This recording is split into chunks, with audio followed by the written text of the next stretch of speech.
Sim, senhoras e senhores, sou tranquilo, professor Cleiton na área para mais um Profcast, o Profcast número 2, que vai contar com a ilustre presença de um professor amigo meu, um filósofo da Escola Brasileira, Oséias Marques Padilha, Oséias Marques. Qual Oséias que a gente vai falar aqui hoje?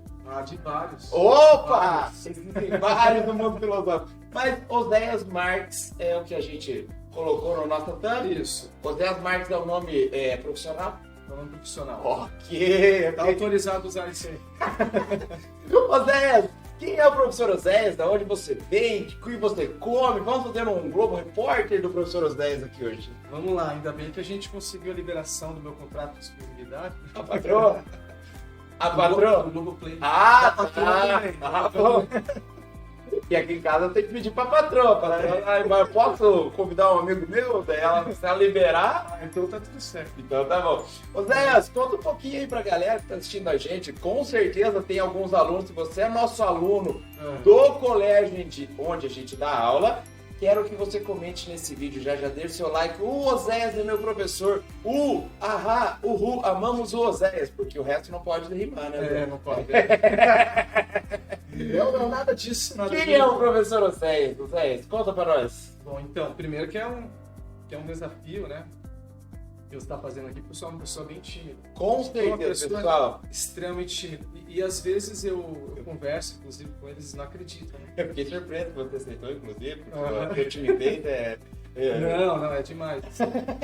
Mas estou muito feliz de estar aqui, cara. Acho um trabalho muito legal, um projeto muito bacana, né, qual você está se empenhando aí, né, contar histórias. Sim. Algo assim sensacional. Também gosto muito, né, de ouvir a história das outras pessoas e agora desafio é falar um pouquinho, né, da minha. Exatamente. Eu acho que assim, né, nós temos uma facilidade em ouvir, trocar ideia com as pessoas, mas quando é nós contando o que a gente fez para chegar até onde a gente já chegou, ou a nossa história, é um pouco até uma coisa que trava a gente, né, eu não sei, mas a ideia, isso é bem natural, realmente você mostrar de onde você veio, para as pessoas conhecerem um pouquinho mais da história do Oséias antes do professor. Oséias pessoa, como a gente estava conversando agora há pouco, que você gostava de jogar futebol, como é que foi, até você entrar aí dentro do mundo filosófico da coisa. Oséias, gente, ele é professor de filosofia, ele não é da educação física, mas eu sei que é praticante de atividade física. Isso. Faz um tempinho aí, sabe que eu tô meio paradão, mas pelo porte físico, né, Cleiton, você percebe. Com certeza, de longe no escuro, sim, um atleta. Manda lá, velho. Beleza. Eu nasci no Paraná, né? Nasci em Londrina, mais especificamente em Cambé. Engraçado que eu nunca, depois, né, de ter nascido assim, eu não conhecia a cidade, eu fui conhecer a cidade Cambé, onde eu nasci mesmo, depois de adulto, assim, depois de 30 anos. Você saiu de lá criança? Saí de lá nos meus primeiros anos de vida. Assim, né? Entendi. Então não tem uma memória do local afetivo, assim, de onde você nasceu mesmo. Entendi. Não tem. As minhas primeiras memórias, assim, da infância é de São José dos Campos, São Paulo. Porque daí de lá, pode ser que eu tenha passado, assim, por vários outros lugares, né? Minha família, assim, minha mãe, morei os primeiros anos, assim, com a minha mãe, né? Pode ser que tenha mudado para lá e para cá e tal, mas assim, memórias de infância são São José dos Campos. Legal, né? E aí, assim, meus primeiros anos de escola também foi em São José dos Campos, e é legal que as experiências marcantes da educação, assim, que eu carrego comigo, tá ali. São de lá, você trouxe uma memória afetiva da escola em São José dos Campos. Em São José dos Campos. Legal. E assim, acho que todos nós, né, temos uma relação ambivalente, né, com a educação. A gente tem aquelas memórias boas, muito boas, e as memórias ruins, e a vida é assim, né? Aquela ambivalência, aquela relação de amor e ódio. E assim, o que nos move, né, exatamente. O que nos move. E assim, a memória que eu tenho do meu primeiro ano de aula é interessante. Tinha uma professora, né, que invocou com o meu número 7. o número 7. O formato da sua letra. O formato do número 7. Sei lá, eu fazia um 7 diferente, entendeu? Aí a minha professora disse assim, olha, não tá legal esse 7. Você tem que mudar esse número 7, cara. Eu falei, tudo bem. E aí, sabe que na hora que eu fui mudar, não vou mudar, vou fazer assim de novo. Aí eu disse assim, vamos fazer o seguinte, Oséias. Vai lá no quadro, você escreve o número 7 até você acertar. Aí beleza, aí fui eu lá na frente, né? Acho que eu queria me aparecer já no começo, já queria pegar nos dias, né? Acho que por isso que eu não arrumei lá o número 7, né? Aí a professora, tá certo o número 7, gente? Não! Vai de novo. Nossa, eco na sala. Assim, vamos lá pro... Mas que teimoso, né? Tá certo o número 7, gente? Não! Eu não me lembro quantos 7 que eu fiz, mas daí teve uma hora que eu falei assim... 7 vezes 7, tá na Bíblia. Tá na Bíblia. 70 vezes 7. Aí eu acertei o 7 do jeito que queria lá, daí mudei meu número 7. Mas não pelo seu gosto, porque não pelo gosto. Que tinha que ser. Tinha que mudar, tá beleza.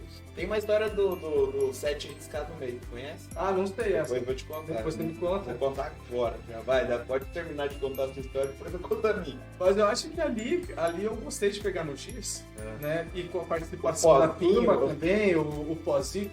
Foi a primeira vez que eu peguei no giz. Legal, agora eu empresto teu giz de vez em quando no corredor, né? Porque eu não levo, daí eu fico emprestando o giz pros outros. Mas daí você já sabe por que eu não fui pro caminho das exatas. Cara, eu sou horrível em matemática, bicho. Eu tô horrível com força mesmo, você sabe? Sabe não saber fazer uma conta sem uma calculadora usando? Sou eu, manda lá. Mas então, mas realmente, em razão disso, dessa experiência, eu fui ter uma dificuldade assim na matemática, né? Porque ali já foi uma resistência. É uma barreira, né? Já foi uma barreira. Não é que causa um trauma nem nada, mas é uma barreira que você, sentiu desconfortável com o número. Sim. Alguma coisa assim, né? Com a professora, forçando você a fazer do jeito dela. Exato, e assim, tanto que aí que a gente vê muitas vezes a importância do reforço positivo, né? Em certas situações, porque aí eu via que, caramba, textos eu escrevia bem, né? Caramba, a professora olhava, gostava, lia pra turma. Eu escrevia muita poesia também na minha infância. Você sempre gostou dessa parte de escrita, leitura, poética? Sempre, nossa, desde cedo já. E aí, caramba, eu fui me destacando nesse ponto, né? Nesse ponto. Então, assim, a sala de aula sempre me chamou muito a atenção. Eu posso dizer assim que o que me chamou para a educação foi justamente essa parte estética. Sempre achei muito bonito, assim, o professor lá na frente, falando, ser professor e tal. Isso já sempre me chamava a atenção. Não que ali já eu falava, um dia eu quero ser professor. Na minha cabeça era N coisas, né? Como muitas crianças assim, bombeiro, isso, aquilo, ator e várias coisas, né? Músico, cantor. Sempre gostei muito de música, de cantar também e tal. Mas beleza, aí eu comecei a gostar muito de futebol, né? A jogar com a criançada e tal. Sempre muito ruim, gente. Muito ruim, assim. Na linha, inclusive. Ele é ruim, vai pro gol. Mesma coisa. Eu era porque era gordo. Gordinho vai pro gol. Fecha o gol, certo. Eu fui pro gol também porque eu era ruim na linha e no gol eu era gordinho, daí eu fazia ali o volume. Sim. Dependia tudo. E assim, eu tinha uma certa dificuldade de acertar a bola.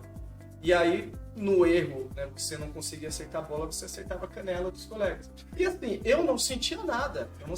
Não era na sua. Aí uma vez um primo meu, né, o Júnior, Júnior, queremos vocês aqui, Júnior, deixa o like. E se você também tá vendo o vídeo, deixa o seu like já pra história do professor Oséias, manda lá. O que o Júnior aprontou, né? Não, e a gente nem tava jogando assim com times nem nada. Peguei uma bola ali, ficando lá na casa do meu avô, era em Araputi. Não me recordo assim quantos anos eu tinha, mas uns brincando assim. Eu fui errando a bola, e ele falou assim, cara, Mas você viu o que você fez com a minha canela? Daí eu falei, o que eu fiz com a sua canela, cara? Gostei. Daí ele pegou, ergueu assim, mostrou a canela. Igual a minha. Trago, é? Pensei, meu negócio é ser goleiro, mas assim, eu sempre era... Se eu pegava alguma coisa para fazer, eu queria me destacar naquilo. Fazer né? bem. Fazer bem. Aí comecei a jogar no gol, a treinar, ponte, como que faz isso, como que faz aquilo. E a minha mãe, tadinha, nossa, porque como ela sofreu com as minhas roupas. Tudo surge de barro. Eu sei, a minha também sofreu do mesmo mal. Porque o período que eu mais treinei, mais joguei assim, eu morava na Fazenda Rio Grande, né? E a gente tinha... Aí você já tinha vindo pro Paraná de novo. Isso. O percurso geográfico também. Entendi. Vocês vão entendendo aí, vão pegando. O quebra-cabeça, né? Mas aí tinha um terrenão assim, de terra e tal, e eu me jogava, tava nem aí. E calor, às vezes estava assim, 30 graus e tal. Eu falava assim, pra eu não machucar como não tinha roupa de goleiro, vou pegar uma jaqueta. Aí saía lá aquele menino, com calor de 30 graus, pra jogar bola, né, com a jaqueta assim, desse tamanho. O que aquele louco tá fazendo? E os meninos chutando lá, e ele pulando, e poeira e tal. Mas enfim, aí fui me destacando, fui sendo o goleiro da escola, né? Comecei em reserva, daí enfim, um dia lá eu consigo a vaga, então sair da vaga titular e tal. Semanas depois, daí eu quebro o meu punho. Eu nunca quebrei nada, mas eu sempre tive esses pulsos aqui machucados, assim, por bolada também. Os dois, na verdade. Mas nunca quebrou? Nunca quebrou. Mas deve ser complicado. Nossa, porque daí a gente tinha uma partida decisiva. Eu estudava no colégio Jorge Andrigueto, lá da Fazenda Rio Grande, né? Aí nós tínhamos um jogo decisivo lá com outro colégio e eu ia estar como titular também. Aí no treino, rapaz, eu caio assim, a bola desvia. Foi um dos chutes mais fracos que eu defendi na minha vida, mas foi nesse que eu me quebrei. Talvez, bolinha tranquila, mão mole, assim. Aí quebrei, os meus amigos malucos, né, nunca façam isso, mas deles, não, cara, só saiu do lugar, vamos lá, quer que eu puxe? Não, calma, porque tava doendo, né? Claro, quebrado. Você virava assim, tremia dentro. Não, para com isso, ó, fecha os olhos. Não, médico, né? Fisioterapeuta da turma. Não, fisioterapeuta ali queria resolver. E a primeira coisa que eu perguntei, né, há quanto tempo que eu poder... Posso jogar semana que vem? Tem uma final pra jogar. Mas assim, o tempo foi passando, né, e fui me envolvendo muito com a música também. Sempre gostei de tocar violão, tocava, cantava na igreja também e tal. E a outra coisa, daí que eu vou começar a tocar, quero destacar. Estudava, E você foi autodidata, foi sozinho aprendendo ou foi pra atrás de aula primeiro? Como é que foi? Violão, assim, digamos que eu tive um mês de aula, assim, umas 4 aulas, daí depois foi pegando fui pegando sozinho. Assim, legal. Aí no percurso, para você estudar mais, aprimorar as técnicas, depois que eu quebrei o punho, aí desenvolveu uma inflamação aqui. Então, assim, você toca durante o tempo, assim, isso. Mas foi algo assim que falei, não, isso aqui é um hobby. É um hobby, algo que você faz até terapêutico e tal. Mas... Você vê você cantando de vez em quando com seus filhos, né? No Instagram, principalmente, você coloca uns videozinhos. Às vezes eu coloco lá umas... Qual que é o seu arroba no Instagram? Arroba já dizia Freud. É Freud que fala, né? Freud. Daí que vem a história. É Freud? É Freud. Isso, Freud explica. Pessoal, quem não conhece ainda, entra no Instagram agora, coloca lá, arroba, já tem uns underline, né? Tem. Já underline, dizia underline pra Freud. Freud, pessoal, é F-R-E-U-D. Isso, né? Já dizia Freud, entra lá, já segue o professor Osés, vocês vão ver, tem coisas maravilhosas e algumas coisas sobre psicanálise, né? Que a gente vai falar daqui a pouco também. Isso, a intenção lá da página é justamente falar sobre psicanálise e filosofia. Às vezes tem umas músicas soltas, mas a arte, a música tem tudo a ver também com psicanálise, né? Já dizia Freud. Vamos um pouquinho, vamos voltar, porque vamos voltar. Desculpa, eu atrapalhei. Manda lá. Mas então, passei, o tempo foi passando, vamos falar aí de... Pula muita coisa, mas ensino médio aí e tal. Desde o fundamental, já comecei a olhar assim para a profissão de professor, né? Professor de história, professor de língua portuguesa, né? Até educação física e tal. Tinha aquela fase assim, professor de educação física. Mas o que me pegava era humanas. Beleza. Era muito forte também a língua portuguesa, né? Porque eu gostava muito de literatura. Tem muita leitura, né? Muito texto, né? Com as coisas que vocês precisam para estudo, né? Dentro da área da filosofia. Acho que chama atenção. Sim, gostava muito de fazer poesias, né? Algo que é interessante que depois, assim, na fase adulta, sei lá, parei. Vez ou outra, né? Eu escrevo alguma coisa, poesia assim e tal. Mas beleza. Mas daí chego no ensino médio, eu acabo acabo parando meus estudos, né? Comecei a trabalhar à noite, trabalhei como repositor de mercadoria, assim, no supermercado, que foi o meu primeiro emprego. E aí tava punk para você dar continuidade e conciliar as coisas, né? Eu falei, não acredito que deixar aqui em stand-by, né? Mas ainda assim, ali, quero ser professor e tinha lido livros de Platão, assim, a questão da filosofia, isso começou a bater forte ali. Mas beleza, deixei, e aí depois de um tempo eu volto para São José dos Campos, né? Vou morar lá com a minha tia, passar um tempo lá. E começo... Sua família é de lá ainda? Sim, eu tenho familiares lá, né? Minhas primas, um abraço para elas lá. Abraço, primas do... E meu tio lá também. E primos. Então daí lá eu começo a trabalhar num cursinho pré-vestibular, um cursinho bem famoso lá. Mas não como professor nem nada. Não como professor. Do curso. Comecei trabalhando lá como auxiliar de serviços gerais. Legal, né? E beleza. Daí eu vendo a galera estudando assim, o ambiente, ouvindo as aulas, caramba, eu queria tanto estudar, prestar um vestibular, passar de repente USP, Unicamp, caramba. Daí eu falei, não, vou voltar a estudar. Aí voltei a estudar lá em São José dos Campos, terminei o ensino médio e fazendo o cursinho ali em que eu estava trabalhando, né? E é muito engraçado porque tinha dois dias da semana, né, em que eu ficava a noite toda lá no cursinho. Noite toda, assim, limpando as carteiras. Nossa, como rabiscam a carteira naquele cursinho. Rabiscavam, né? Rabiscam agora. Como as tias da zeladoria lá na escola sofrem. Piazada, se você risca a carteira na escola, pare agora. O Oséias já teve experiência própria que é ficar apagando esses rabiscos feios que vocês fazem aí. Peguem essa arte, essa criatividade, porque cada desenho criativo, pega um papel lá, faça. E hoje, né, tem redes sociais, postem os desenhos de vocês, pode postar qualquer desenho também, né? Tem uns desenhos que só podem pensar. Mas, então, passava a noite inteira lá, limpando a carteira, e teve uma ocasião que essa sim foi bem marcante para mim, né? Além de limpar as carteiras também, é lógico, eu limpava os banheiros lá e tal. De repente, numa ocasião assim, tava um fuzuê no colégio, né? Tinha uma escada, vários alunos assim na escada, e bradando. Caramba, o que aconteceu? Aí me chamaram dizendo assim, Oséias, vai lá no banheiro, porque tá entupido a privada. E você precisa dar um jeito lá.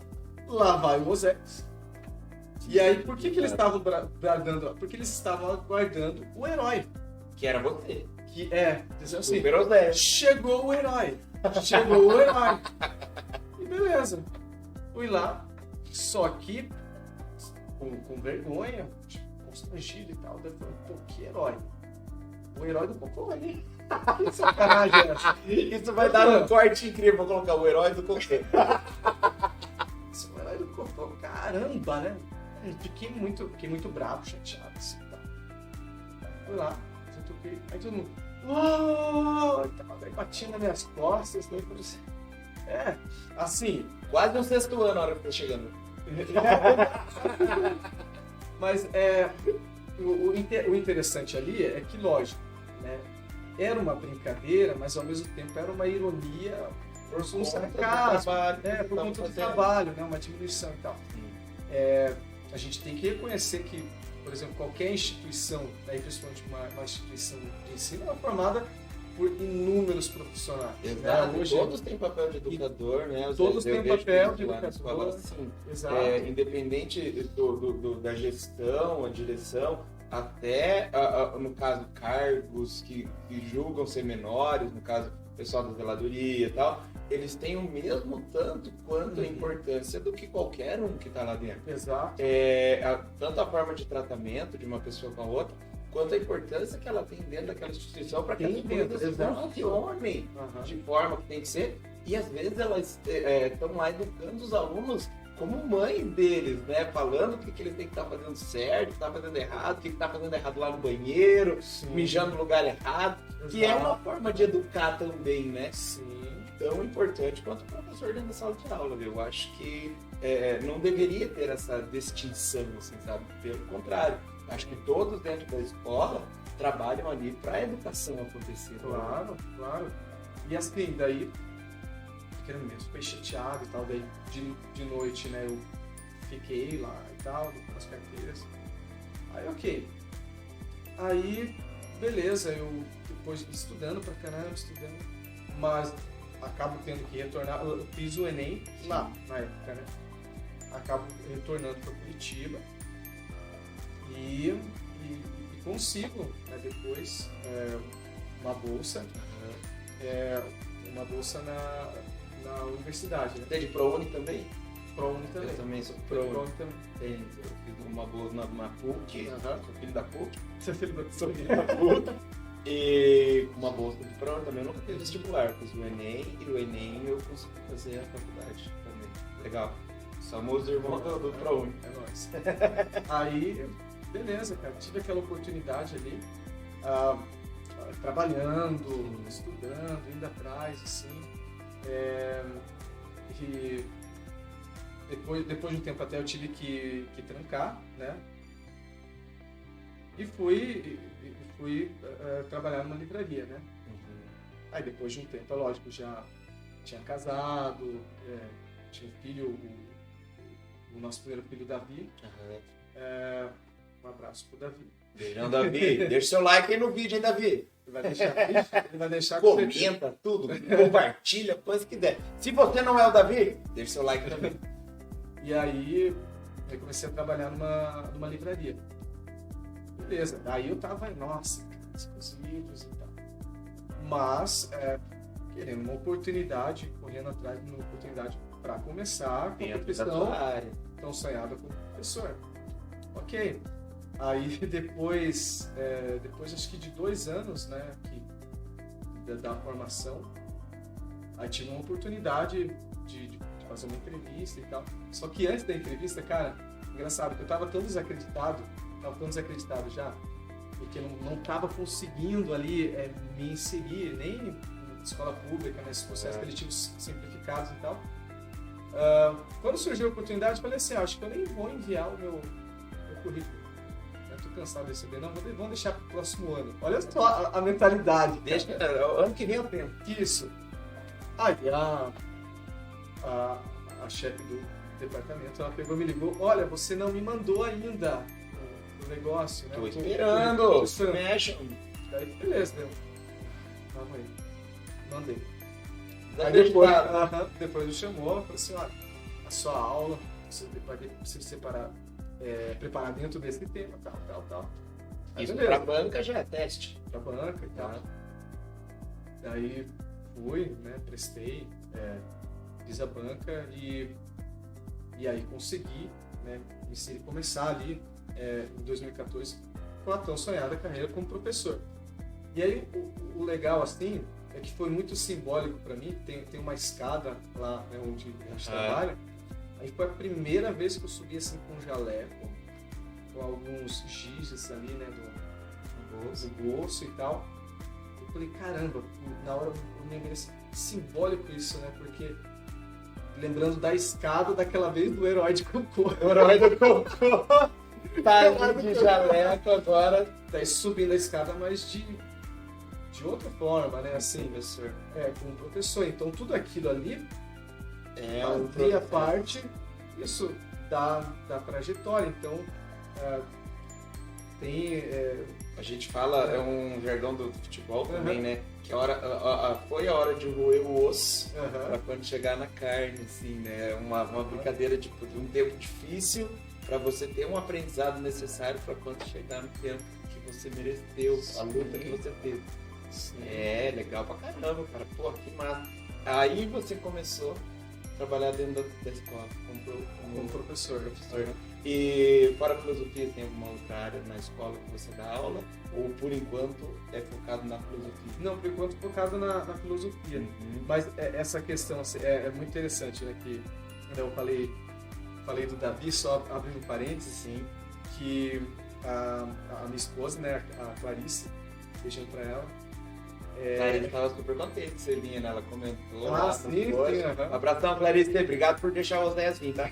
Obrigado por deixar. Olha só. Obrigado por deixar. Tá seguro aqui. É Tamandaré, mas é seguro. De boa. Até meia-noite. Depois tem um sinal, toque de recolher. Ninguém mais vai de cá. Aí os dois, né? A Clara e o Davi, eles estavam na apresentação da monografia, né? E aí o Davi ele ficava participando, né? Durante a monografia, falando e tal. Mas, meu pai. E assim, quando eu apresentava a monografia, o que eu me via como um professor de, por exemplo... Tomando esse calzinho aí, eu ainda não me via como professor de crianças. Sim. Realmente não me via. Então, a oportunidade que eu tive, né, era de dar aula para crianças. E assim, você... Na universidade, é lógico, você aprende as diversas estratégias para diversas faixas etárias, mas você não tem uma ênfase, assim. Exatamente. Trabalho de filosofia. Você identifica um pouco mais com determinada idade, né? Você acha que vai trabalhar sempre com uma idade que você só gosta. Nossa, e eu adorava usar aqueles termos técnicos, assim. E mesmo no ensino médio, você tem que traduzir. Sim. Lógico, para a realidade dessa faixa etária. O que tá acho que é isso. Aí eu falei assim, caramba, como... Agora que se fala de tanto de afeto, de afetar os alunos, como que eu vou afetar essa criançada, né, com o ensino da filosofia e tal? E é lógico, daí eu fui aprendendo com eles. Naquela preocupação de querer afetar eles, na realidade, eu primeiro fui afetado por eles. Né? Porque aí, puxa, me apaixonei por esse trabalho de filosofia para a criançada. Você aprendeu novamente a como ensinar de uma forma mais simplificada tudo aquilo que você já tinha tecnicamente na cabeça. Exato, e a trabalhar com a linguagem das emoções ali, né, em sala de aula. Porque é o que cativa o aluno, né? Você conseguir atingir ele na linguagem dele e ele entender aquilo que você quer passar, né? Isso é legal. Porque assim, se a gente parar para pensar, né? Eu ouvindo lá os professores falando na faculdade, metafísica, Heidegger, ontologia e tal. Pô, tudo isso é legal e tudo isso é lógico. Quando você vai aprendendo filosofia, você vai se deparar, né, com termos novos, vai enriquecendo também o seu vocabulário, vai desenvolvendo ali a sua capacidade de raciocínio, de reflexão.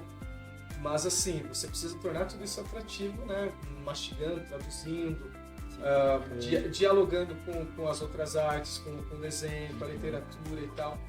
E por isso que um ano dando aula, né, para essa faixa etária, nossa, eu aprendi muito mais do que 4 anos ali, ou 3 anos fazendo uma licenciatura. Sim, né? Porque você estava na prática.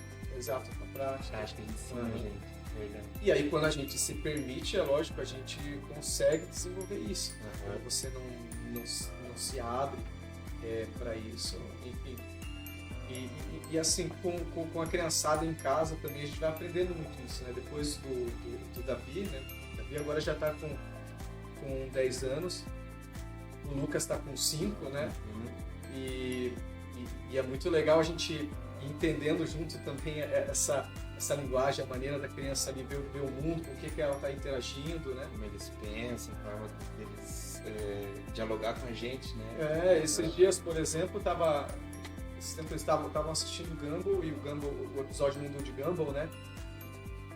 E tem um episódio no Mundo de Gumball, aliás, o Mundo de Gumball é um desenho muito inteligente, muito bacana, que é a grande questão. O Gumball, ele faz uma pergunta, né? Qual é o sentido da vida? E ele vai pesquisando. Essa pergunta move a filosofia, né? Move a filosofia, move a humanidade como um todo, né? E ele vai procurando respostas, assim, fica insatisfeito com as respostas que dão pra ele, até o final do episódio, enfim. Aí o meu menino lá de 5 anos, o Lucas, né? Um abraço pro Lucas também, você vai ficar bravo? Luquinhas! Davi já curtiu, você curtiu também? Deixa o seu like, Lucas. Deixa lá. Aí eu tô trabalhando lá em casa, cara, ele chega, pai, qual o sentido da vida? 5 anos. Essas horas, filho, eu tô cozinhando macarrão. Então, assim, é um chão, é algo que eu aprendi, né? Muito, eu aprendo cada dia eu aprendo coisas novas, assim, eu vi uma palestra de um professor, Clóvis Barros, ele fala, é incrível como eu me entendo quando eu mesmo explico, como eu me apaixono quando eu mesmo falo. E realmente isso acontece, né, cara? Porque pra cabeça da gente, quando mais a gente consegue falar, externar o que tá dentro, mais a gente vai entendendo e conseguindo simplificar, né? No caso, para passar para os nossos alunos aquele conhecimento que a gente quer trazer, o conteúdo que a gente quer falar com eles. Que massa, Zé. Isso aí é o começo do Zé dentro da filosofia. Sim. Mas teve um professor meu, eu perguntei o seu nome lá no começo da nossa conversa, se era o Zé Marques, o Zé Padilha, o Zé. Ele falou que tem algumas variações do seu sobrenome, tem uma história do seu sobrenome. Tem uma história do meu sobrenome? O professor disse que, fala pra ele contar sobre a história do sobrenome dele pra galera. Que história é essa? A história do meu sobrenome? O professor falou que, me pegou. Marques Padilha. Tem uma história do sobrenome. Ah, sim. Na realidade, é o seguinte. É que eu não queria parecer convencido. Né? Entendi. Mas é que, além do Oséias Marques Padilha, tem o Lindo no final. Entendeu? É um complemento incrível do seu nome. Um complemento incrível. Mas assim, eu não costumo usar nem na escrita, né? Porque como eu falo para os alunos, está na cara. Se tá na cara, não precisa ninguém ver. Agora, não sei, esse professor aí também tem algo por detrás dessa fala, porque eu não sei, eu falei que eu sou inúmeros, né? Porque eu gosto de uma frase do Fernando Pessoa, que ele diz assim, habita em mim inúmeros, né? Ou seja, além desse eu, do Oséias, eu tenho uma multiplicidade de células, multiplicidade de afetos, emoções, ele fala, habita em mim, inúmeros, né? Mas só que eles levam isso muito a sério aí, porque meus colegas, meus amigos, assim, eles me dão cada nome. Num determinado ano... Alguns alunos também, né? Criam variações pro seu nome. Puxa, é? Tava escrito aqui, era a próxima pergunta. Eu já fui chamado de Sander Cleison Rogério. Sander Cleison, bom nome. Até hoje não sei porquê. Sandinho, abreviação do Sander Cleison. Sandinho, cara. Um que eu gosto até, Osíris. Osíris, do latim do egípcio, né? Que mais? Cara, é tanta coisa. Até esqueci que me falou aqui a memória. Se você tem algum desses nomes que vocês já chamaram e já criaram, professor Oséias, deixe nos comentários quais são as variações do nome do professor Oséias. Além do Osíris, do Sandinho, o que mais vocês chamam o professor Oséias? Eu quero saber. Coloca nos comentários. Nossa, cada um. Tem várias? Ixi, tem muitas variações, espero que isso não aguce a criatividade para outras variações, o Oséias e suas variantes. Oséias, foi pensando assim, dar uma esquecida na vida social que você decidiu ser professor? Esquecer? Né? Porque você sabe, né, cara? Principalmente área com certeza de muito estudo, muita leitura, você precisa estar o tempo todo ali trabalhando praticamente, né? Você está em casa, seus filhos mesmo, fazendo seu negócio, é uma forma de trabalhar. E a gente acaba perdendo um pouco da nossa parte social. O Oséias passeador, Oséias curtindo esse negócio. Teve alguma fase, assim, ou às vezes antes de casar ou não, que você foi filosofar um pouquinho no bar da faculdade, ali você entendeu que a filosofia é linda no bar também, alguma coisa assim ou não? Assim, eu sempre fui uma pessoa muito sociável, né? Vários amigos, assim, mas assim, na adolescência não era muito de sair. As saídas eram mesmo para jogar futebol, sair com a pesada, assim, mas depois de adulto, né, até mesmo depois, assim, da faculdade, Filosofia e bar. Depois de alguns problemas técnicos, né, Zé? Então, demos uma semi-resolvida aqui, galera. O Zé, a gente tá falando um pouquinho da filosofia de bar, porque é muito legal, vida social e tal. Pode continuar conversando, vamos lá, falando sobre um pouquinho. Porque, por exemplo, quando você sai com os amigos, né, você tem que entender que você não está numa sala de aula, exato, é que você não está com seus amigos filósofos, que de vez em quando, né, com a pandemia aí a gente se afastou um pouco, enfim, mas a gente antes marcava uns churrascos, assim, você imagina 6 filósofos tudo junto. Pensa. A gente, é lógico, falava bobeira também, brincava, se divertia, mas vez ou outra rolava uns papos... Rolavam uns pensamentos mais altos. Metafísicos e tal. Mas ok, aí você sai com os amigos, você não vai ficar filosofando. Ok. Aí isso foi um pouco tempo, né? A gente saiu ali, alguns amigos e tal, num bar, estávamos comendo, ali, se divertindo, conversando. Mas assim, o engraçado é que chegou num ponto que eu não lembro assim, que assunto que eles estavam falando. Você fala, de repente escapa, né? Sabe que eu estava lendo Lacan esses dias, e aí eu comecei a falar assim da tópica lacaniana. Me explica que eu também não conheço. Não vou nem aprofundar aqui, entrar em detalhes, senão daí eu vou repetir o que eu fiz lá. Entendi. Né? Aí, sei lá, escapou assim, e daí um olhou pro outro, assim, e tal, e eles disseram, tá na hora já, né? Quem estiver vendo, acho que vai se lembrar quem foi e tal. Daí, de repente, saíram, né?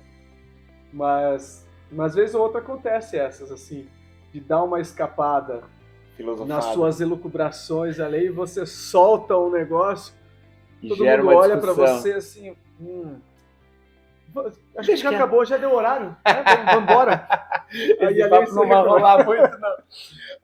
Vendo que você tem bastante história, assim, umas coisas que sua vida já passou bastante tempo, eu acho que é por isso que temos uma pergunta. Nós temos um superchat secreto, né? Que não é um superchat. Inclusive, se você quiser colocar no gostei demais aí um superchatzinho, a próxima pergunta, um agradecimento pro professor Oséias, clica lá no gostei demais, vai ser muito bem-vindo e vai ajudar muito o canal. Mas, Oséias, o nosso superchat que a gente recebeu foi via Classroom.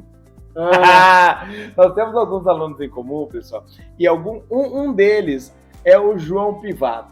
Conhece o João Pivato? Ele pediu para perguntar para você como foi dar aula para a Rainha Elizabeth. Que história é essa? A Rainha Elizabeth. É verdade. Você já deu aula para a Rainha Elizabeth? Oh, nossa, com certeza. Como assim, cara? Agora eu fiz uso da ironia, tá? Com certeza. É que é o seguinte, Cleiton, eu tenho essa carinha de 16 anos. Claro, lógico, claro, tá? super jovial. Tudo bem que eu, assim, por incrível que pareça, eu não tenho 16 anos. Mas eu não tenho essa idade astronômica aí, que alunos, né, em conluio com determinados professores, estão dizendo que eu tenho. Eu acho que é um negócio que professores estão auxiliando essa história aí, porque pelo que eu tô vendo aqui. É um conluio, porque eu custo entender as motivações, sabe? Mas primeiro, com relação ao nome. Quantos nomes que me deram, apelidos que me deram. Agora, essa questão da minha idade, que desconfiam, sei lá, que eu sou um ser alienígena de outro planeta, que eu tenho milênios aí de idade. Milênios de idade. Aí até, mas assim, até desconfiam que eu sou desde a era anterior ali do Big Bang. Você que criou a teoria, eu acho, do Big Bang. Não, pois é. Pode ser, eu acho. Estão até perguntando para mim os mistérios que antecedem o Big Bang, achando que eu tenho as respostas para tudo, tá? Mas não é cada um. Mas assim, eles estão sendo influenciados por outros professores. Professores. Então, os careca? Sim, tem os carecas, mas tem professoras de cabelo também, sabe? Que também estão fazendo. Meu Deus. Então... Porque estão falando também do cabelo. O cabelo do professor Zé está caindo. Mas é o que eu falei para eles assim: só tem o direito de passar por isso aquele que tem uma testa e uma careca muito bonita. Porque daí é o que vai reluzir exato. A beleza mental da pessoa, porque digamos a gente assim. até tenta ficar menos bonito. Porque é humilhar demais as pessoas. Exato. Né? Entendeu? A Heloísa, Oséias, perguntou um negócio assim estranho até, porque vai te colocar numa sinuca de bico, eu diria, sabe? Se você apoia, essa é a palavra, apoia a briga entre história e geografia. Que história é essa? História e geografia. Nossa, eu super apoio. Você apoia a briga? Apoio.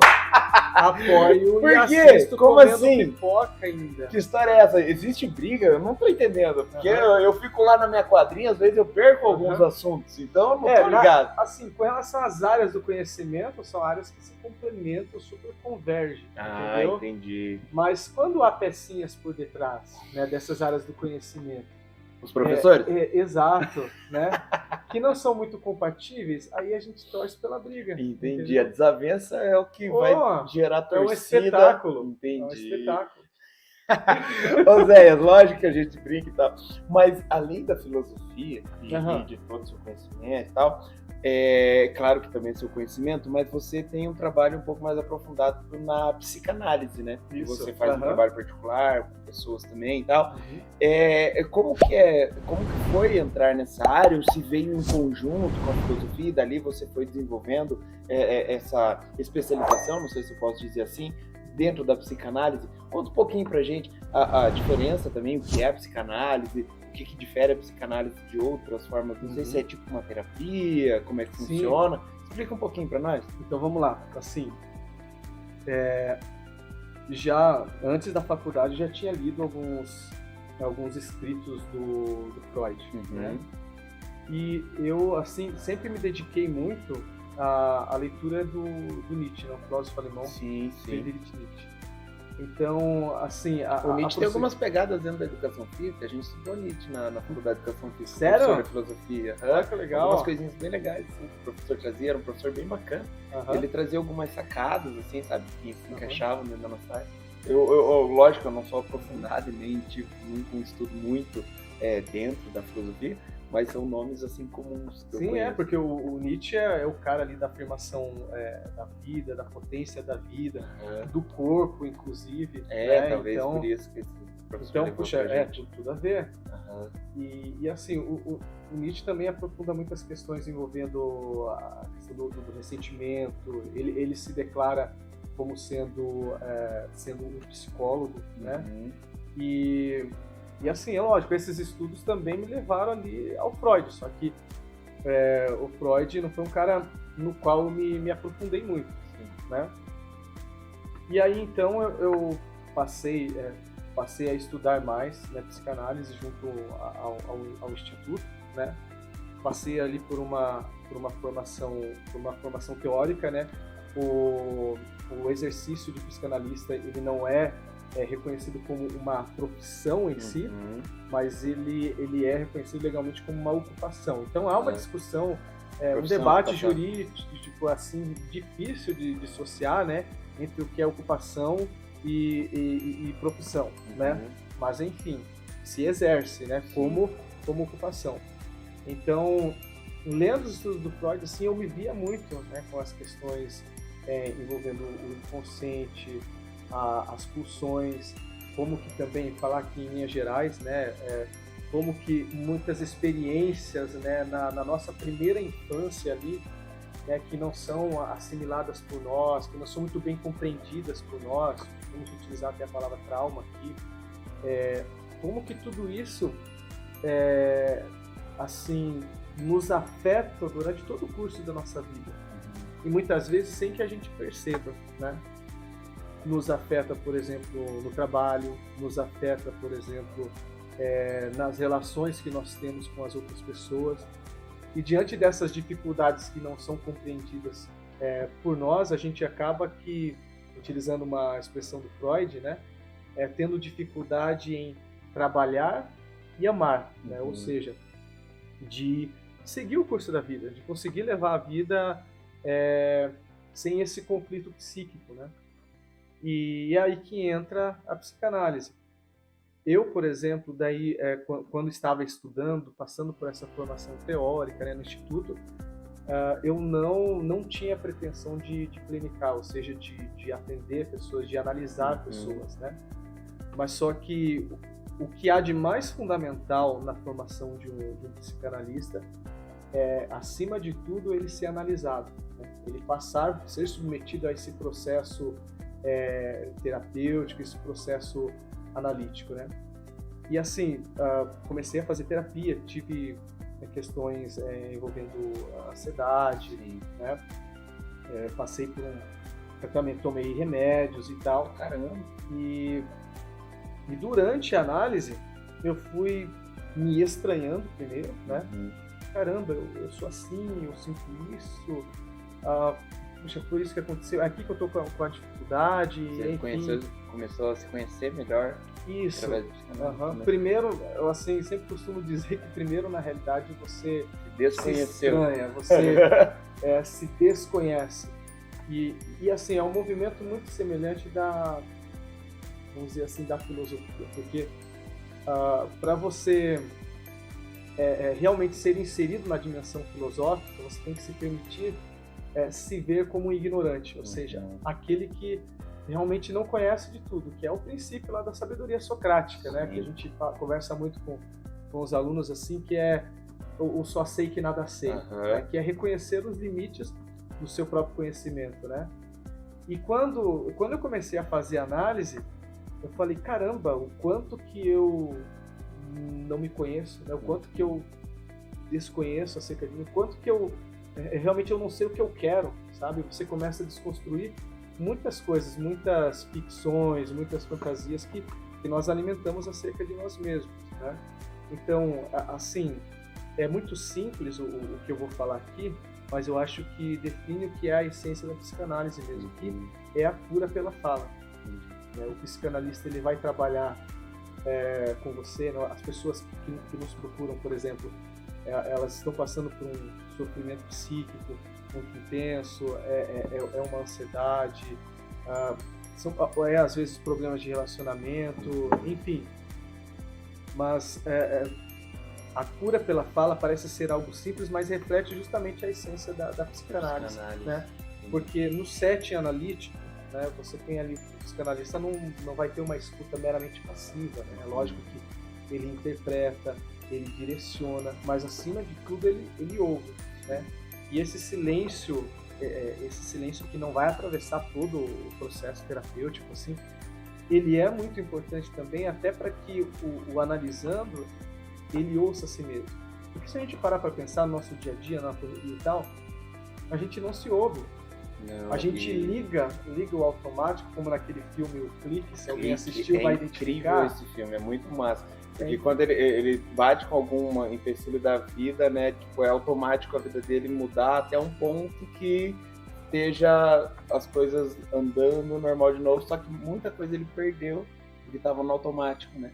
Ele programou para ele não ter aquele, digamos assim, sofrimento ou alguma coisa ruim do dia, ele passa direto, né? Ele clica assim e passa direto porque ficou no automático. Ele não tem poder sobre aquela situação, né? Ele só passa e a vida, nada acontece de importante, assim, naquele momento do filme, né? É muito bom esse filme, cara. É um filme já antigo do Adam Sandler, né? Sim. Só que é muito legal. É um filme bem, bem bacana. Isso mostra o quanto que a gente não para pra se ouvir. A gente se fala tanto hoje, por exemplo, de lugar de fala, né? A gente às vezes até pode falar, de repente, com um amigo ou outro sobre o que está acontecendo, sobre o que está se passando, mas a gente não compreende muito bem e muitas vezes não se permite ao confronto, né? Ao confronto, acertar as contas consigo mesmo, acertar as contas com as suas pulsões, com seus afetos, com o seu passado, né? Que a gente não rompe. Assim, a gente está vivendo aqui, tá o passado, né? Aquilo que a gente viveu, tá aqui com a gente, né? O Oséias pequenininho lá, né? O bebezinho do colo. Sim. O que começou a dar os primeiros passos, né? O adolescente, tudo isso aí tá aí na gente, né? O Oséias do presente e o Oséias do futuro também, né?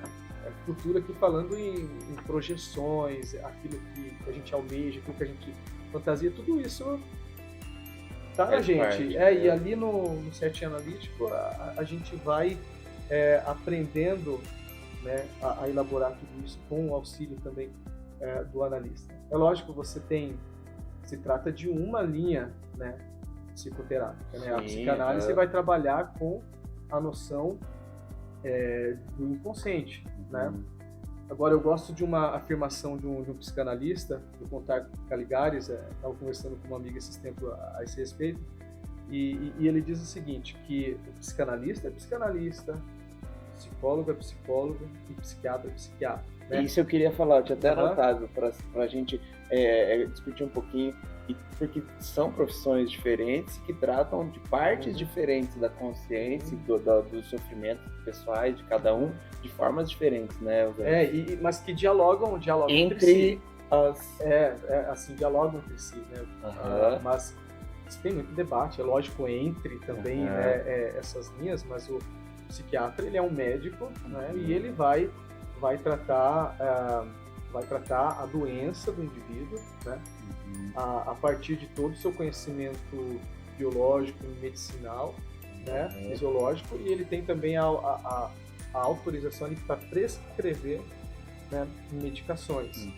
Só que um psiquiatra mesmo, se ele quiser exercer a psicanálise, ele pode passar por esse mesmo processo. Ele pode ter um trabalho de estudo aprofundado como uma especialização dentro da psiquiatria, com um trabalho de tanto que existe, né? Há muitos psiquiatras que, inclusive, abandonam a medicina né, para exercer somente o ofício, a ocupação de psicanalista. Né? Enfim, mas no caso, por exemplo, o psicólogo, você tem, não necessariamente você vai trabalhar com a questão ali do inconsciente, né? Você vai trabalhar a questão dos processos mentais. Tem, por exemplo, uma linha que falando aqui bem geral, tá, pessoal? Que é a linha da terapia cognitivo-comportamental, que vai trabalhar a partir das disfunções cognitivas. Então, quando você está falando de disfunções cognitivas, né? É uma pessoa que, de repente, tem lá uma questão envolvendo o transtorno de déficit de atenção, né? Comportamento. Isso. Vamos trabalhar aqui, vamos ver o que dá para fazer. Uma pessoa que sofre com síndrome do pânico, né? Até, por exemplo, né? Na educação física, Zé, a gente tem uma área de estudo também que é psicomotricidade, e tem uma específica que é psicomotricidade relacional. Estuda bastante essas questões assim, de como o indivíduo se comporta dentro das práticas de atividade física. Existem formas de aplicações de N tipos de atividades para você analisar o comportamento dos alunos, clientes, indivíduos que estão ali na sua aula.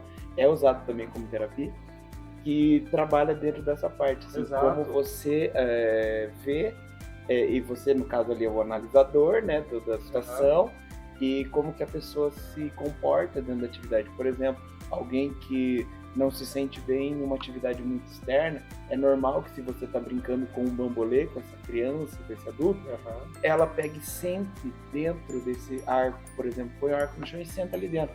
porque em volta dela é como se estivesse fechado e ela tá segura dentro daquele lugar. Legal. Muito legal, é um dos estudos bem bacanas, assim, que dá uma conversada aí com a área da psicanálise, que é a psicomotricidade relacional. Bem legal também. Então, exato. E você vai, então, ter, né, dentro da área de saúde mental aí, diversas linhas, né, psicoterápicas. Então, eu estava vendo um psiquiatra esses dias falar, por exemplo, no Roda Viva, e ele dizendo que para, por exemplo, determinados pacientes que necessitam de uma terapia, de um acompanhamento psicoterápico, para alguns ele vê assim, olha, esse aqui, olha, você deveria procurar um psicanalista. Específico. Exato, específico. Então, e a psicanálise é também uma linha dessas. Por exemplo, eu, né, diante das minhas especificidades ali, eu quis procurar a psicanálise, né? E é o que realmente está me ajudando, né? E o que é fundamental, né, falando ali da ocupação do psicanalista para exercer, é ele ser analisado, né, ele passar por esse processo, ser supervisionado também por um psicanalista mais experiente. Por exemplo, né, no caso eu atendo pessoas, eu sou supervisionado por um psicanalista mais experiente que vai supervisionar os meus casos, né, os meus analisando, o que eu estou analisando. E também o estudo teórico que é contínuo, né? Mas é algo assim que envolve muita coisa, que tudo isso que a gente falou é um passando. É só, né? por cima pra gente entender. Eu Isso. também tô aprendendo aqui com todo mundo. A gente vê hoje, principalmente na escola, a gente trabalha com jovens, né, adolescentes, pré-adolescentes e tal, e nós vemos muitos casos, né, de alunos que têm crise de ansiedade, casos depressivos, casos de até tentativas de suicídio que a gente vê na escola, que são jovens que estão passando por alguns sofrimentos, né, pessoais, assim, por crise de existência, tudo mais, que eu acho que é natural, assim, de uma idade, mas que foi muito prejudicado, principalmente no tempo da pandemia, esse tempo de distanciamento social. E você acredita, entendendo aqui um pouquinho mais ou menos o que você falou, que a psicanálise poderia ser uma potente forma de auxiliar e ajudar esses jovens, adolescentes, em tratamentos, assim, para que essas pessoas possam ser analisadas e talvez ter esses casos melhorados ou até revertidos? Assim, porque vamos parar para pensar nesse período de pandemia, né, pelo qual todos nós passamos, né, e todos nós sofremos. Muito. Né, muito. Cada um no seu particular. Cada um no seu particular. Um baque, né, de aprender coisas novas, se reinventar e passar por dificuldades. Estamos nos reorganizando, nos reestruturando, né, aos poucos, assim, colocando as pecinhas assim no lugar. Mas, claro, vejo que a psicanálise ela tem o seu lugar aí, pode ajudar e muito, principalmente no que diz respeito ao que a gente falou tanto aqui, né, desde o início, que é a escuta. Vamos parar para pensar quanta vida não vivida, né, esses adolescentes, quanta coisa que eles interiorizaram, né, durante a pandemia. Nós mesmo, ali um período recluso ali no nosso lar. A gente é acostumado, né, com 30, 40 em cada turma que a gente entra e do nada tá na frente do computador. Exato, e você ligava, por exemplo, a TV, você ligava a internet, o que você via, e é natural em razão do contexto que estava acontecendo, você via a morte, você via a tragédia, né, o tempo todo, não tinha como você se desligar de tudo isso. Então você imagina uma cabeça, né, sendo exposta a isso o tempo todo. Puxa, o mundo está caindo lá fora. Né? Então, o medo, a ansiedade é natural. Foi algo que nos acometeu e ainda a gente sofre as consequências disso até hoje. Né? Mas é algo assim que a gente não vai conseguir simplesmente suprimir e apagar esse capítulo da nossa história. Né? E que a gente vai ter que usar como aprendizado em alguma hora do nosso dia, nossa vida. Né? Exato, então a gente precisa, esses, vamos dizer assim, essas experiências ruins e dolorosas que a gente teve, a gente precisa elaborar, e o trabalho psicanalítico é muito profícuo, muito proveitoso nesse aspecto, porque a gente precisa trazer à tona. Eu acho que o externar, como você falou, nesse ouvir sobre o que você passou, acho que é muito importante para vencer essas barreiras de sofrimento que principalmente adolescente está passando. Exatamente. Olhar para esse quadro todo e trabalhar em cima dele. Se confrontar, né? Falando da palavra confronto. Então, isso é um processo, sim, longo, né? Falando, por exemplo, de psicanálise. Tem outras linhas, é lógico, psicoterápicas e outras linhas de tratamento para lidar com todas essas questões, né? Cada uma delas tem o seu lugar dependendo da especificidade, né, do nível, da gravidade, né, da condição também. Mas sim, vejo que a psicanálise tem o seu lugar e a sua importância nisso. Principalmente no processo de escuta, e você dá lugar de fala, por exemplo, a essas pessoas que estão passando por esse sofrimento psíquico. Se tiver alguém que queira saber um pouquinho mais, tal, eles podem entrar em contato com você e você faz atendimento tanto presencial quanto à distância também? Sim, no momento eu só estou fazendo atendimento online. Ah, legal. Então posso deixar também seus contatos aqui na descrição do vídeo. Pode deixar. Show de bola. Tanto a página do Insta, eles podem entrar no direct lá, pode acessar, tem os seus contatos e os seus contatos também. Tá, eu vou deixar os links todos na descrição, tanto da página do professor Oséias, lá eu já dizia Freud, quanto os contatos ali pessoais para trabalho também, para vocês entrarem. E caso você tenha alguém na sua família ou você esteja precisando trocar uma ideia e entender um pouquinho mais, às vezes consultar. Eu posso falar consultar, não sei se pode ser esse termo, mas é como se fosse, né? Sim. Uma consulta, troca de ideia, para saber um pouquinho mais. E além da psicanálise, eu sei que você gosta de violão, toca música e usa isso nas suas aulas também. Uso. Pode contar um pouquinho mais? Como que você descobriu que a música podia te ajudar na aula de filosofia? Então, pode contar. Eu vou colocar mais o microfone para carregar. Isso aí. Senão daqui a pouco a gente fica sem áudio. E nós precisamos conversar. Tem muita coisa para falar ainda, José. A música é uma outra paixão. É uma outra paixão que eu tenho, assim. E na educação, né, quando estudava, apresentava trabalhos e tal, eu já usava muito violão. Né? Eu ia no colégio apresentar um trabalho. Vamos fazer uma música aqui e tal, para dar um brilho a mais no trabalho. Puxa, acabou. Gente, o chocolate é bom, viu? Fala assim, Cleiton, me convida, você toma chocolate. E aí, durante as aulas, né, fui vendo a liberdade e como que a música podia ser proveitosa. Às vezes, você pega uma paródia aqui, uma paródia ali, né, e você torna aquele conteúdo mais atraente, né? Você começa a aula com uma música, com uma canção, assim. A Manuela Poitevin mandou um superchat no Classroom e ela queria falar sobre isso mesmo, para perguntar para você sobre as paródias. Por isso eu perguntei da música, porque eu sabia das paródias. O que você faz nessas paródias que te ajudam a pegar o aluno, assim, tipo, trazer a atenção dele para sua aula? Como que funciona? A simplicidade das músicas, né? Por exemplo, até hoje, assim, ainda, eu não peguei uma paródia, assim, de minha autoria, no que diz respeito ali ao conteúdo filosófico. Mas tem outros professores aí, bastante parceiros, que fazem, com uma criatividade, assim, as paródias. E aí eu entro com o talento violão da música, e dizem ali que gostam da minha voz, né? Você tem uma voz toda poderosa, faz um Cid Moreira do violão filosófico. Então, aí chama atenção, né? E isso cognitivamente falando, pegando ali a questão da neurociência, eu gosto muito da frase de um educador, que ele diz assim, que o cérebro, ele precisa se emocionar para aprender.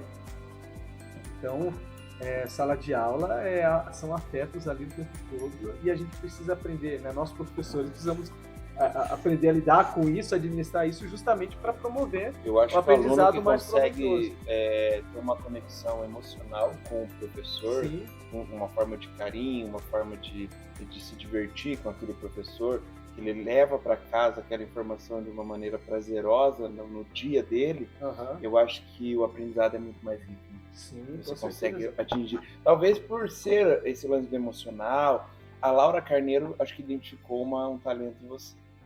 Ela falou assim: professor Oséias, você é emo? Que história é essa? Tribos urbanas, né? Não, mas então, porque assim, eu sempre pergunto, professor, que cor que você gosta? Eu acho muito engraçado, né, que às vezes os alunos vêm assim, professor, que cor que você quer que eu escreva? Pode escolher.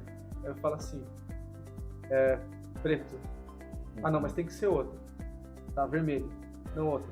Tá, daí já acabou a escolha. Você não pode escolher, então não é o que eu quero escolher, é o que vocês querem. Mas assim, é que eu gosto muito de preto, né? E às vezes, não é sempre assim, esses dias eu fui lá com uma...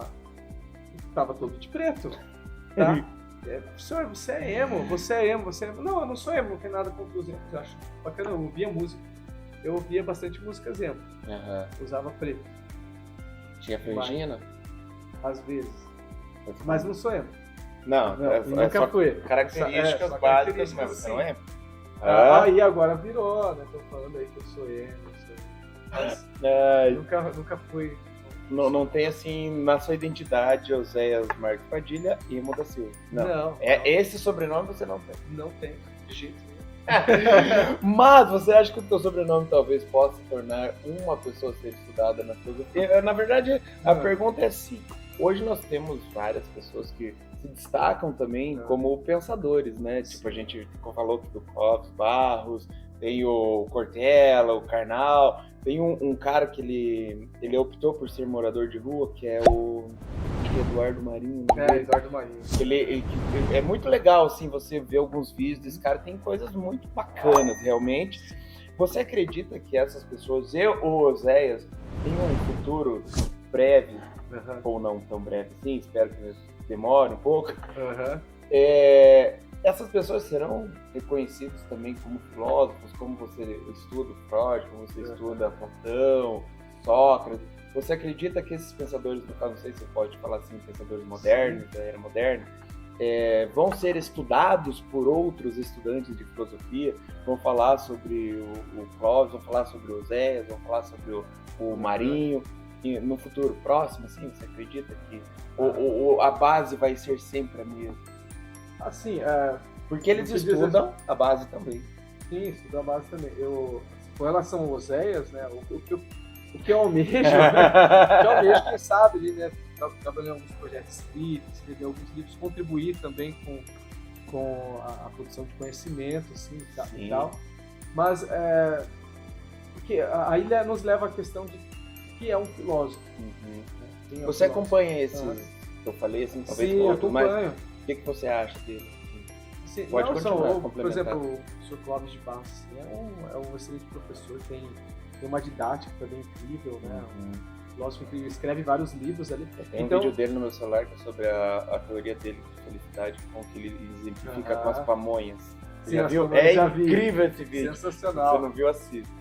Sensacional. Então, assim, de certa forma já é estudado, já é citado em trabalhos, em artigos que se escrevem, né? Ele é um grande estudioso também do filósofo, o Baruch Spinoza. Então, de certa forma já é estudado, assim. É lógico, a gente não tem como comparar assim a outros filósofos da tradição ocidental, né? Sócrates, Platão, enfim, que se consagraram. São filósofos ali da antiguidade, outros da contemporaneidade também.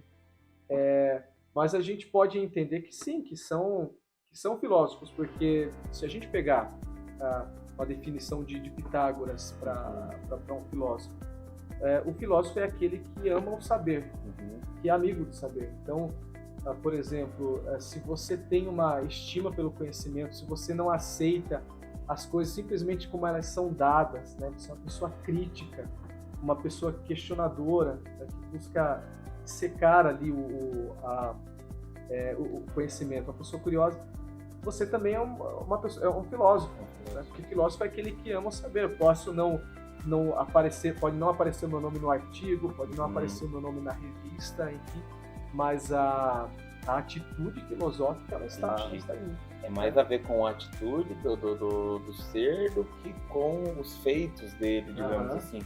Mas é lógico, você também tem, aí a gente está falando um aspecto vivencial da filosofia, né?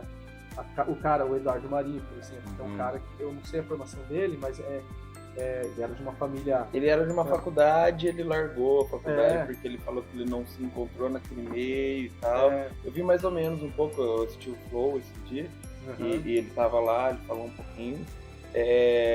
Foi porque ele achou que tudo era uma vida falsa, assim, ele foi largando para viver a realidade que na cabeça dele aquela era a realidade, como as pessoas iam tratar se ele não tivesse nada, sabe? Então essa é a ideia dele de vida, assim, tipo, ser amado ou odiado realmente por ele ser uma pessoa sem posses, alguma coisa assim. Claro, não, ele tem uma história muito interessante. Então, o cara, né, não tem uma formação filosófica, mas a atitude filosófica tá com ele, né? Então, ele é um dos caras do filósofo de bar, ele conta várias histórias que ele começava a falar no bar, eles giravam um rapapé lá, começavam a quebrar, as pessoas não vão embora, né?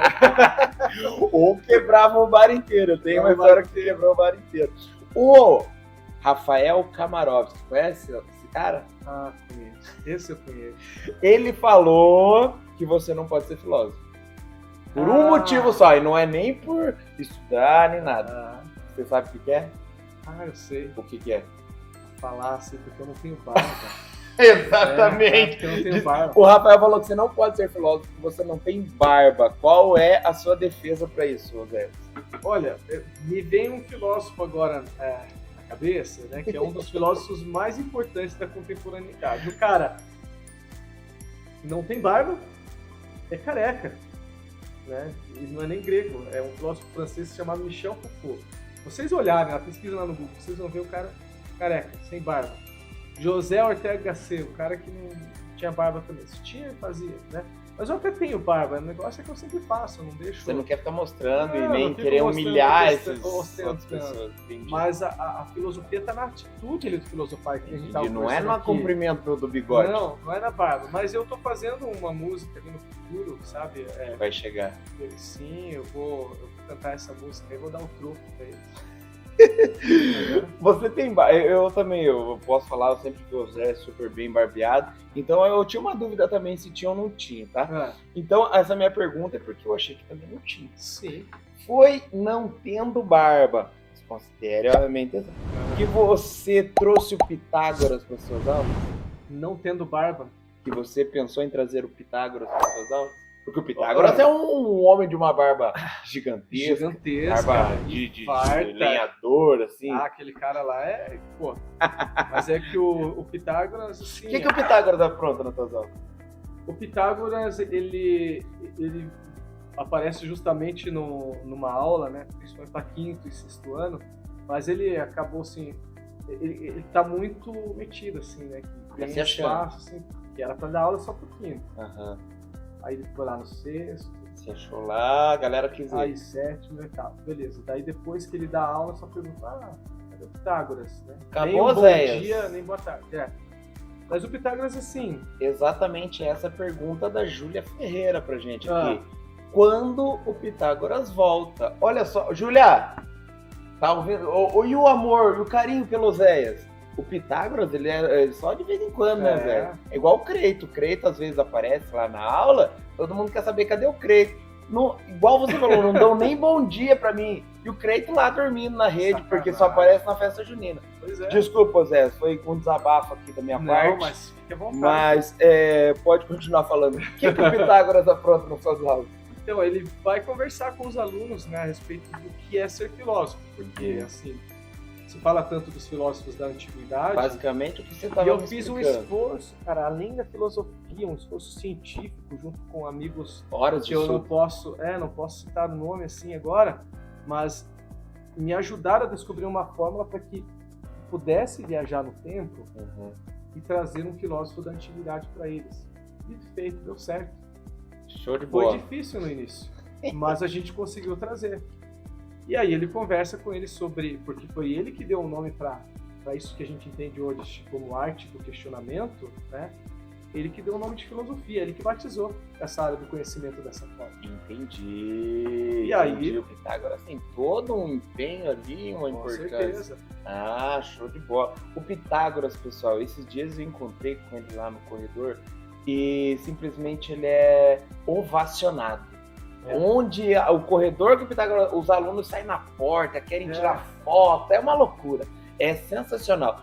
Eu acho que o Pitágoras, por mais que ele chame demais a atenção, alguma vez, que nem você falou, acaba tirando o foco do Oséias. Exato. Ele é um diferencial, né? Uhum. E você acha que esse diferencial faz, desculpa o trocadilho, ou a mesma coisa, né? A diferença nas aulas de filosofia? E faz a diferença, porque você sai do tradicional ali, que você... É lógico, né? A sala de aula você tem a questão da objetividade, atividade, exercício, calendário, currículo, conteúdo, tudo isso, né? Mas concomitante a tudo isso, ou seja, cumprindo com tudo isso, o alvo é aprender, né? Então, você pode fazer tudo isso e promover o aprendizado também rindo, né? Com uma pessoa de um outro tempo, do passado, né? E o legal é que, puxa, todos eles estão envolvidos ali, né? Se envolvem na história, naquilo que, por exemplo, ele quer passar. Né? Então é algo que a gente, puxa, não vai mais esquecer. Todo mundo tem. Entra na neurociência. Na neurociência, né? Todo mundo tem aquela aula, puxa, que a gente não esquece. Eu acho que é o lance do ser afetivo, do ser emocional, aprendendo ali durante a aula, né? Que você marca o aluno e ele leva aquilo de uma forma emocional e que realmente impacta e tira ele daqui para cá com a informação, com o conhecimento e com um aprendizado significativo. Sim. Eu acho que é isso, eu acho que é muito legal. Eu acho que o Pitágoras, por mais estrelinha que ele esteja sendo, ele é um cara que precisa ser mantido, porque ele é muito bom. Depois aqui eu queria que você até, se pudesse, mostrasse o Pitágoras cantando uma das suas paródias aqui pra gente finalizar. Pode ser? Pode ser. Então, beleza. Mas antes da gente finalizar, lógico, calma, galera. Eu tenho uma pergunta muito séria pra você. Vai lá. O Rafael e o Rodrigo são grandes amigos nossos, eu aí particularmente, acho que são incríveis amigos, só que eles têm uma particularidade, né? Eles têm, digamos assim, uma mente brilhante. Não sei se você me entende. Não, entendo. Quando bate o sol, reflete de longe, sim, dá aquele brilho bonito, assim, ó, lustroso. Claro. Aquela careca linda, maravilhosa.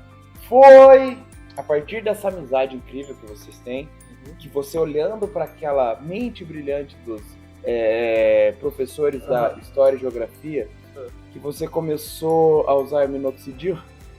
O minoxidil. Pessoal, pra quem não tá ligado, que o minoxidil é remédio pra não ficar careca, tá? Assim, o minoxidil, depois você tem que pedir um dinheiro pra eles aí, o patrocínio. Cara, Oficial Farm, eu uso o meu do Oficial Farm, depois eu mostro aqui. Eu também uso porque, tava caindo, eu tô dando uma segurada no minoxidil. Assim, não, quando eu vi aquilo, tipo, eu fiquei preocupado, eu falei assim, será que esse é o meu futuro? Mas quando eu olhei que eu tenho um brilho todo particular aqui na minha testa, né, e a oleosidade da pele ela um pouco, né? Sim. Assim, não, acho que ainda não vou utilizar desse artifício, até porque alguns alunos doaram o cabelo pra mim. Então eu já tenho Como material. foi essa história aí que os alunos chegaram com cabelo? Sei lá. Doando, chegaram com cabelo em velotes. E assim, cara, eu tenho cabelos assim estocados lá pra 3 vidas, se eu quiser. Pô, galera que achar que não é só os alunos pequenininhos, de que ano que eram os alunos que doaram o cabelo pra você? Todos, cara. Eu vi os dos oitavos. 8º ano já, entrando na brincadeira, te doando cabelo. Voltando da aula de educação física. A Rafaela, que é da História, é uma das professoras que mais odeia pegar turma depois da aula de educação física. Porque eles chegam cheios de ideinhas. Então, que faz parte desse conluio aí de professores.